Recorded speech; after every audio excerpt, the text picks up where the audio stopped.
Sunday morning, Mary Magdalene and the other Mary went out to the tomb. And suddenly there was a great earthquake. For an angel of the Lord came down from heaven and rolled aside the stone and sat on it. His face shone like lightning, and his clothing was a brilliant white. The guards shook with fear when they saw him. Then the angel spoke to the woman, "Don't be frightened. I know you're looking for Jesus who was crucified, but he isn't here. For he's come back to life again just as he said he would. Come in and see where his body was lying. And now go quickly and tell his disciples that he is going to Galilee to meet them there." The women ran from the tomb badly frightened, but also filled with joy, and rushed to find the disciples to give them the angel's message. And as they were running, suddenly Jesus was there in front of them. "Good morning," he said, and they fell to the ground before him, holding his feet and worshiping him.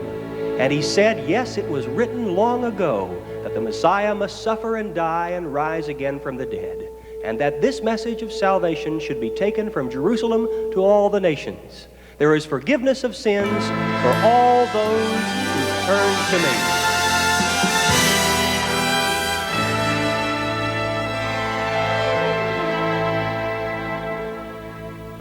The gates and doors were barred, and all the windows fastened down. I spent the night in sleeplessness and rose at every sound, half in hopeless sorrow, and half in fear that the day would find the soldiers breaking through to drag us all away.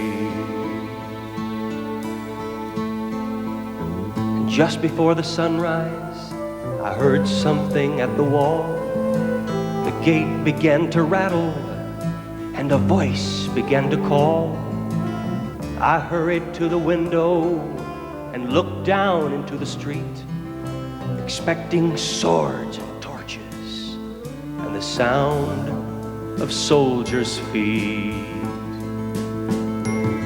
There was no one there but Mary, so I went down to let her in. And John stood there beside me as she told us where she'd been. She said they'd moved him in the night, and none of us know where. The stone's been rolled away, and now his body isn't there. We both ran toward the garden, then John ran on ahead. We found the stone and the empty tomb just the way that Mary had said.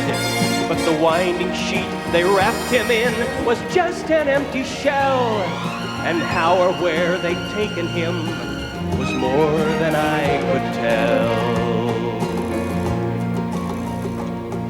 Well, something strange had happened there, just what I didn't know. John said it was a miracle, but I just turned to go.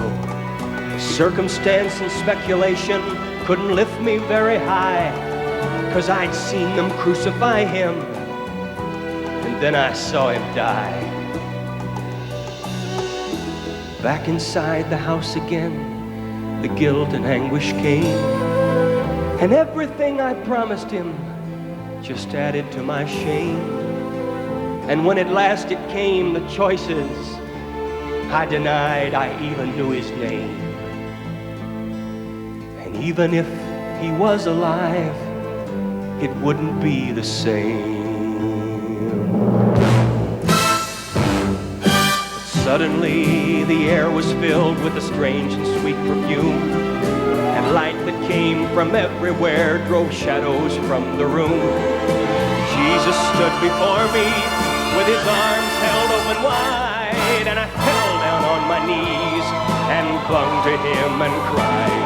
He raised me to my feet, and as I looked into his eyes, love was shining out from him like sunlight from the skies. Guilt and my confusion disappeared in sweet release, and every fear I'd ever had just melted into peace.